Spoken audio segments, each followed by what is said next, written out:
Hey everybody, my name is Brendan Noble. I'm a young adult author. Welcome back to my Slavic Saturday series where we talk about Slavic mythology and folklore related to my Slavic fantasy series, the Frostmarked Chronicles, and it's pretty frosty here in Bryce Canyon National Park.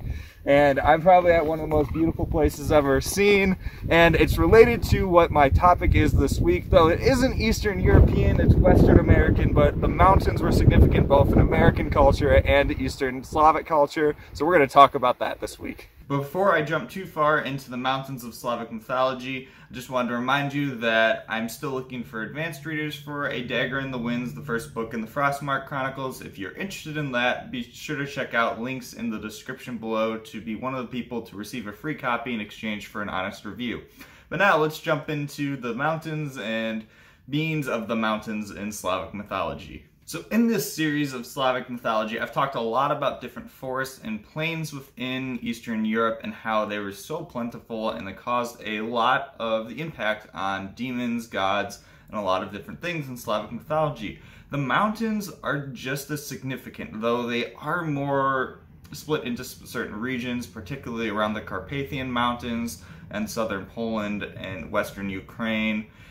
The Karkonosh Mountains between the Czech Republic and Poland, and then the wide variety of different mountains within Balkan territories, particularly the Balkan Mountains themselves in Bulgaria, and then much more as well in Serbia, Croatia, Slovenia, and others, and as well as the Ural Mountains in Russia, though those are a little farther east. So these mountains historically added both the dividing between a lot of cultures, but being in the shadows of them impacted their look on both gods and demons. And the most obvious of these creatures and things that you would see in Slavic mythology in the connection to the mountains is Perun himself. Perun is the god of thunder, the sky, justice, and war in Slavic mythology, and he's also thought of as a god of the mountains. While he was in the high places above, Veles, his rival, who's the god of the lowlands and the underworld, is down below in the valleys and the lowlands. They were both thought to be highly worshipped, but Perun was honored in the highest places and Veles in the low places. And with Perun in these higher locations, it was often thought that to reach Perun, you would need to climb up to those places and pray to him in higher locations.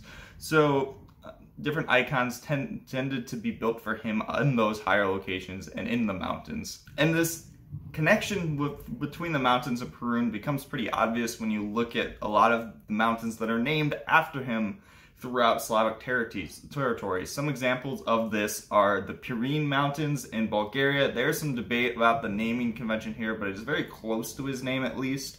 So there's some connection there. There's also Perun Mountain itself in Bosnia and Herzegovina, as well as Perun Hill in Podstroma in Croatia. So while Perun was worshipped, one of the few gods that was actually worshipped across most Slavic tribes, there's another minor god called Sfarzic, who is a god particularly around the Slovenian regions. He was thought to be a god of fire and the mountains as well. He was connected to being the son of Svarog and the brother of Dashbog, who we've talked about before. And he was often thought of a mythical hero, as well as a god who could be pictured as a deer with golden antlers. And he was seen up in the mountains as well, looking down on from a golden mountain upon his people. So there's another god connection there as well. And there are also many demons still connected to the mountains as well. Like forests, that they could have a lot of darkness related to them during either snow periods or just nighttime.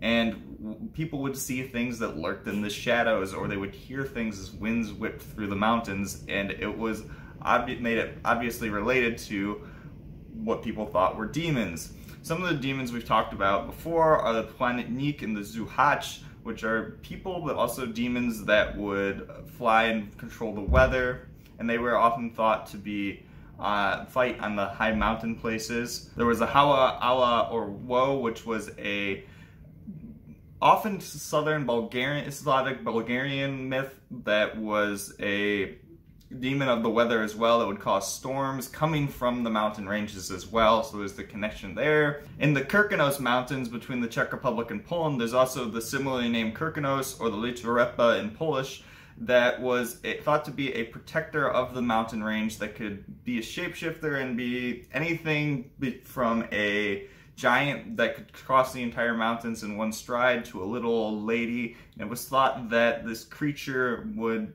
create the mists with its cauldron that would spew out of the mountain ranges during different times of the year.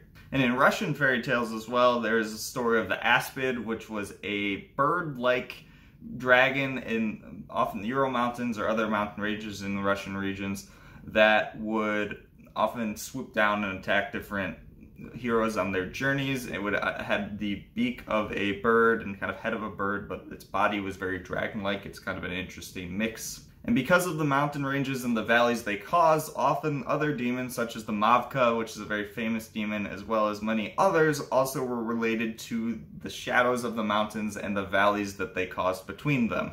And in my own stories, there's an enormous mountain range that appears in my series called Perun's Crown, which kind of encapsulates a lot of the two main Slavic tribes that are based on Slavic tribes in the series, the tribe of Krobik and the tribe of Ostiv. And they are surrounded by this large mountain range, and it really impacts their relations with other groups around the world, as well as their protection from different forces, both east and south of this mountain range in the story. And in the books, we also have demons and a lot of other things connected to it that I've mentioned before, but I won't go into too much in depth to. You'll see a lot about these mountains both in the prequel novella that I'm currently working on that you can receive for free by joining my newsletter, as well as books later in the series. But that's all I have for you today on this Slavic Saturday video. I hope you enjoyed it. If you did, please remember to like and subscribe down below. I come out with these videos usually every Saturday when I'm not on vacation. But until next week, I look forward to seeing you all then.